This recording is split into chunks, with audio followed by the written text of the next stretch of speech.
I'm a national mortgage loan officer. I've done loans in all 50 states, home purchase loans, home equity loans, refinances.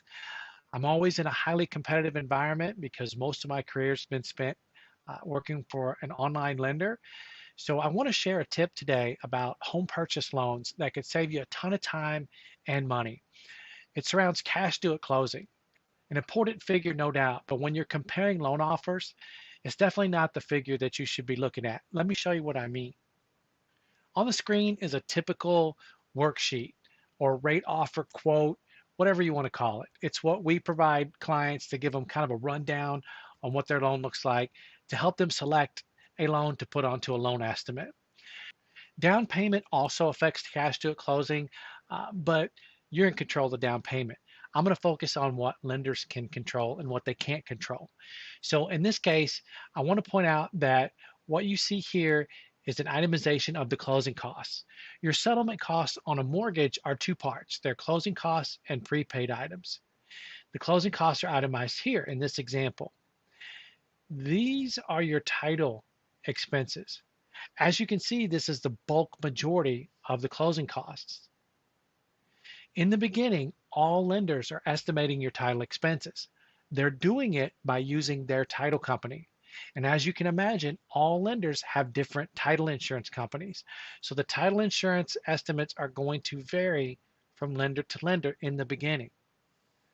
The appraisal that you see here, if one is needed, of course, is based on the appraisal management company that the lender is using. They all use different appraisal management companies. But by the time your loan gets through loan processing, we're going to use whatever the invoice is for the appraisal, and your title expenses are going to match the title company or the attorney that you choose for us to use. Therefore, the majority of your closing costs are going to be the same whether you choose lender A, lender B, or lender C. They're going to all match in the end.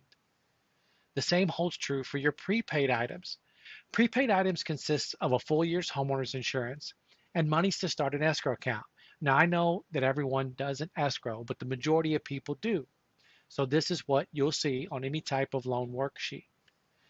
And you also have some daily interest in here. We as lenders during your loan process reach out to your title company of choice and they direct us on exactly how much they want the property taxes to be. You're going to shop for a homeowner's insurance policy and it's going to be shown up here for the full year's premium, and we're also going to use it to provide escrow reserves. And then your contract's going to state what your closing date's going to be, so that's going to dictate how many days worth of daily interest we collect. So just like the title expenses and the appraisal, your prepaids are going to match no matter what lender you choose. So that tells you that it's important to look at cash due at closing, but that's not the most important figure to look at when you're trying to choose a lender. When you're trying to choose a lender, the only three things that you want to hyper focus on are the origination charges.